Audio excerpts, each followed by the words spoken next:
আপনারাও অনেকে অনেক কিছু জানেন আমার থেকে অনেক বেশি। সুতরাং আমরা যেটা বলেছিলাম, যদি কেন্দ্রীয় সরকার না দেয় আমরা মানুষের পাশে দাঁড়াবো। আমরা বলেছিলাম এবছর আমরা 11 লক্ষ মানুষকে, এটা দুটো কিস্তিতে দেওয়া হয়, একটা 60,000 আর একটা 60,000।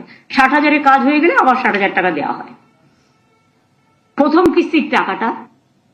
আর 11 লক্ষর জায়গায় এটা আমি 1 লক্ষ বাড়িয়ে দিয়েছি। তার কারণ, যদিও টাকার সংকুলনের প্রবলেম আছে তা সত্ত্বেও, তার কারণ দানা হয়েছে, বন্যা হয়েছে, টর্নেডোতে অনেক ঘরবাড়ি ভেঙে গেছে, তাদেরগুলো ইনক্লুড করে আমি এটা 11 লক্ষটাকে 12 লক্ষ করে দিয়েছি। এবং আমাদের সরকার নিজেদের টাকায় এই বাড়িগুলোর টাকা দিতে শুরু করবে 15ই ডিসেম্বর থেকে 30শে ডিসেম্বরের মধ্যে টাকাটা পেয়ে যাবেন প্রথম কিস্তিটা। কারণ যেহেতু ইলেকশন ছিল, যেখানে ইলেকশন সেখানে সার্ভেই করতে দেয়নি। 6টা জেলায় ইলেকশন ছিল, 5টা জেলায়। ফলে ওই 5টা জেলায় যে লিস্ট আমাদের কাছে আছে, তা সত্ত্বেও তো এটাও তো ঠিক, লিস্টে অনেক সময় ধরুন আসল সার্ভেটা হয় না, অনেক গরিব মানুষ বঞ্চিত হয়। যাতে বঞ্চিত না হয় তাই পশ্চিমবঙ্গ পঞ্চায়েত এবং গ্রামীণ ডিপার্টমেন্ট একটা সার্ভে করছে এলাকায়। সেই সার্ভেটা মানে কাউকে বাদ দেওয়া নয়, যারা গরিব তারা পাবেনি। এটা করা হচ্ছে এই কারণে যে ক্রস চেক করে নেওয়া উচিত সে পাওয়ার যোগ্য কি পাওয়ার যোগ্য নয়।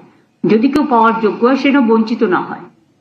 কিন্তু এই 12 লক্ষ দেওয়ার পরেও আমাদের কিন্তু আরো বাকি থাকবে 24 লক্ষ। আগে আমরা 50 লক্ষ বাড়ি করে দিয়েছি এই 12 বছরে। আরো 24 লক্ষ বাকি থাকবে, সেটা আমরা ফেজ ওয়াইজে যখন আমাদের টাকা অ্যাভেলেবেল হবে তখন সেটা আমরা করে দেব। কিন্তু আমরা এটা বলছি না তুমি পার্টির মেম্বার হও তবেই তুমি আবাস যোজনা পাবে। কি করে পাবে? তোমার আবাস যোজনায় তো 40% রাজ্যকে দিতে হয়। তাহলে কি তোমার 60% নিয়ে মানে শুধু একটা আঙ্গুলে হাত হয় না 5টা আঙ্গুলে হাত হয় কমপ্লিট? তুমি বুড়ো আঙুল দেখাচ্ছ, তুমি মধ্যে তর্জমা দেখাচ্ছ না, খিরে আঙুল দেখাচ্ছ না, হয়? বলুন না, স্বাভাবিক তো। তুমি পার্টির মেম্বার হলে আয়ুষ্মান পাবে, কেন? 40% রাজ্য সরকারকে দিতে হবে, স্মার্টফোন থাকলে পাবে না। রাজ্য সরকার না দিলে তুমি কি করে দেবে? হ্যাঁ তুমি করো, 100% দেবে, আমার কোনো আপত্তি নেই, দিয়ে দাও 100%। যাকে দেবে দিয়ে দাও, খুশি হব। তুমি আমার উপর চাপিয়ে দেবে, আমার টাকাও দেবে না, মানুষকে টাকাও দেবে না। ভাই তোমাদের দয়া দরকার নেই, আমাদের আমাদের মতো করতে দাও।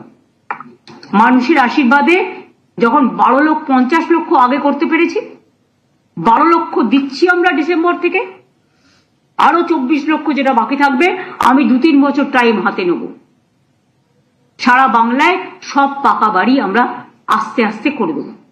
আমার টাকাটা সংকুলন করতে হবে।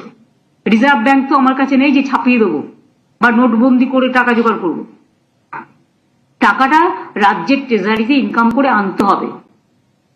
জলের ওপর ট্যাক্স চাইব না, বিদ্যুতের দাম বাড়াবো না। গ্রামীণ এলাকায় দেখুন যেখানে সিএসসি নেই কোনো দাম বাড়েনি তো বিদ্যুতের। ইভেন 100 ইউনিট পর্যন্ত যারা 3 মাসে পায় তারা ফ্রি পায়। টাকাটাও তো জোগাড় করতে হবে। টাকাটা যখন আমার কাছে আসবে, সংকুলন হবে, আমি কথা দিচ্ছি, আমি যদি কথা দিই, আমি জুমলা সরকার করি না যে বলবো এক করব না। ইলেকশনে যা যা বলেছিলাম প্রত্যেকটা করে দিয়েছি। এটা মামাটি মানুষের সরকার।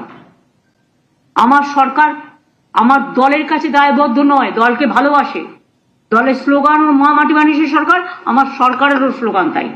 কিন্তু মনে রাখবেন আমার দায়বদ্ধতা ফার্স্ট প্রায়োরিটি মানুষের কাছে, তারপরে আমার দল। এটা আমি মেনটেন করি, কারণ দল আমাকে এটা বলেছে, যেটা আমাদের ম্যানিফেস্টোর কমিটমেন্ট, এটা আমাদের করতে হবে। তাই সরকার থেকে আমাকে সেই কাজটা করতে হয়। তার কারণ আমি মানুষকে দাঁড়িয়ে কথা দিয়েছি। আমি মানুষকে দাঁড়িয়ে যে কথাটা দিই সেই কথাটা শেষ পর্যন্ত করি। বাড়ির কাজ গ্রামীণ, আমি আগেই বলেছি বাংলা আবাস যোজনা হবে না, এটা বাংলার বাড়ি। টাকা যখন আমাদের নামও আমাদের রাজ্যের নামে হবে, বাংলার বাড়ি। এখনো তো বাংলা নামটা করে দেয়নি, আসুন না কিছু প্রজেক্টের নাম মধ্যে দিয়ে করি। এটা অলরেডি আমাদের বাংলার বাড়ি হচ্ছে, আরবান এলাকাতেও হচ্ছে, রুরাল এলাকাতেও এটার নাম হবে বাংলার বাড়ি। আর পথশ্রিত গ্রামীণ রাস্তা আমরা করি আমাদের নিজেদের টাকায়, ইলেকশনের আগেও আমরা করে দিলাম। এবং ইলেকশনের আগেও জানুয়ারি না ফেব্রুয়ারি মাসে আমরা 9 লক্ষ লক্ষ্মীর ভান্ডার দিয়েছি, যখন কোড অফ কন্ডাক্ট চালু হয়নি এক্সট্রা। কাজেই টাইম টু টাইম এগুলো আমরা দেখে নেবো, যেটা যেটা করার আমরা করবো। আমার এটুকুই বলার ছিল, বাদ বাকিটা আপনাদের সবার দায়িত্ব। আর ওই মার্কেটিং এর মিটিংটা, আর বেচা তুমি যখন নিচ্ছ তখন দায়িত্ব নিয়ে, সেক্রেটারিকে কনফিডেন্সে নিয়ে কাজটা সিরিয়াসলি করতে হবে। রুরাল ডেভেলপমেন্ট পঞ্চায়েতকেও বলছি, এগ্রিকালচারকেও বলছি, সব কাজ আমরা যখন করবো সিরিয়াসলি। আমি প্রিন্সিপাল সেক্রেটারি রুরাল ডেভেলপমেন্টকেও বলছি, উইমেন, চাইল্ড, উইডো, পেনশন সবকিছু কন্যাশ্রী সবটাই সংঘমিত্রার আন্ডারে দেখে নিতে হবে। ওমকার এগ্রিকালচার ডিপার্টমেন্ট যত ভালো হবে তোমার তত নাম হবে। আমাদের হচ্ছে সুজলা সুফলা বাংলা, সুফল বাংলা আমাদের আর একটু বাড়াতে হবে। আমি জানি সুফল বাংলা যখন প্রাইজ হাইক হয় খুব কাজে দেয়। তুমি এগ্রিকালচারে কাজ করো, আরো কোনো একটা কাজ তোমাকে আমি দেখে দেবো। আর ফাইন্যান্সে তুমি এখন বুঝে গেছো প্রভাব, কিন্তু অনেকদিন কাজ করছো ফাইন্যান্সে, কমাস হলো 3 মাস হয়েছে, এখন বুঝেছো আশা করি। কাজে চটপট কাজগুলো করে ফেল। আর রাজীব তোমাকে যে দায়িত্ব দিয়েছি তোমাকে পালন করতে হবে। আর সিএস তো টোটালটাই দায়িত্ব নিয়ে করবে।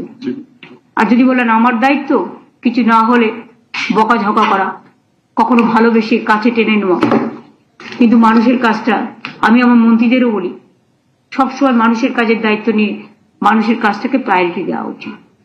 আমি এটুকু বলে আমি সংবাদ মাধ্যমকে অনেক অনেক ধন্যবাদ, নমস্কার এবং আমাদের কৃতজ্ঞতা জানাচ্ছি।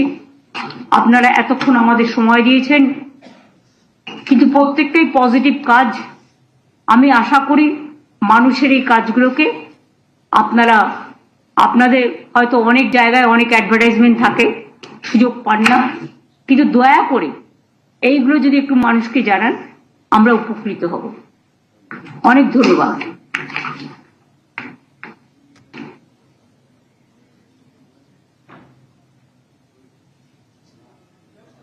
সৌম্য, এটাকে ডিসকানেক্ট করবা। ওদের খাবার টাবার কিছু দিয়েছো না দাওনি?